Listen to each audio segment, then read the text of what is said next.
ज्या दिवशी त्याला जायचं होतं दुसऱ्या दिवशी त्याच्या आदल्याच दिवशी त्यांची तयारी झाली ती आपण रोडनी जायचं, बाय रोडनी जायचं. आणि प्रफुल्ल पटेल साहेब पडत तरी कोण आला होता त्यांना. तर आप्पा जी घटना घडली त्यावेळेला मला माझ्याकडे दर दिवसाचा त्यांचा कार्यक्रम यायचा कार्यालयात. तर मनवे म्हणून त्याचा ड्रायव्हर कम शिपाई सर्वच बघायचा.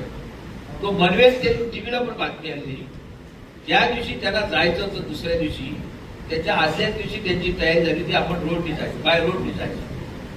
सर्व बॅगा गाडीमध्ये टाकल्या आणि प्रफुल्ल पटेल साहेब पडत तरी कोण आला होता त्यांना. तर माझं काहीतरी काम वाटेल मंत्रालयात त्याची फाईल क्लिअर नाही म्हणून तरी सेक्रेटरीला फोन लावला आणि सांगितलं ते कागदपत्र घेऊन ये, परत मी आठवड्याभर काही इलेक्शनला जाणार आहे. ती फाईल आणायला 7:30-8 वाजले.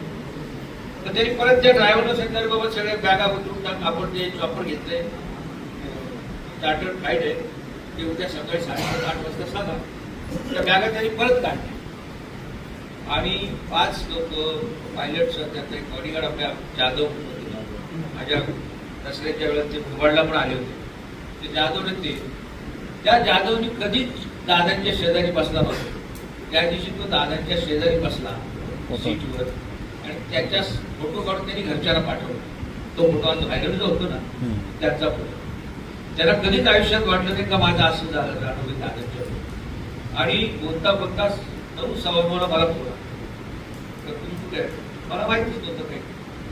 मी त्या गार्डन मधून घरी गेलो होतो. तुला काय झालं त्याबद्दल तुम्ही बोगेला बोलला. बोगे म्हणजे दादाचे प्राक्षण. तुला बोगे काय झालं टीव्ही लावतो. टीव्ही लावबद्दल अपघात कसं दाखवतो.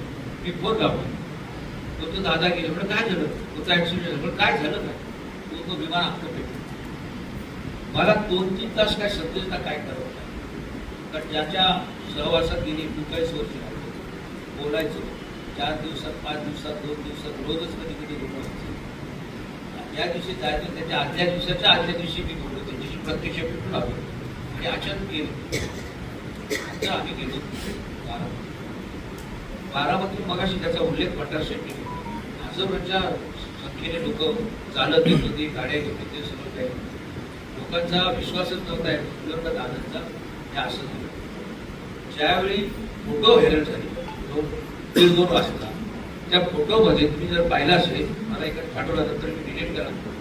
त्या फोटोमध्ये असं दिसलं दादांच्या हातामध्ये जे काढलेलं घड्याळ होतं ते त्याने हातात ठेवलं असं या हातात काढून ठेवलं आणि त्याला समजलं होतं का आपलं काही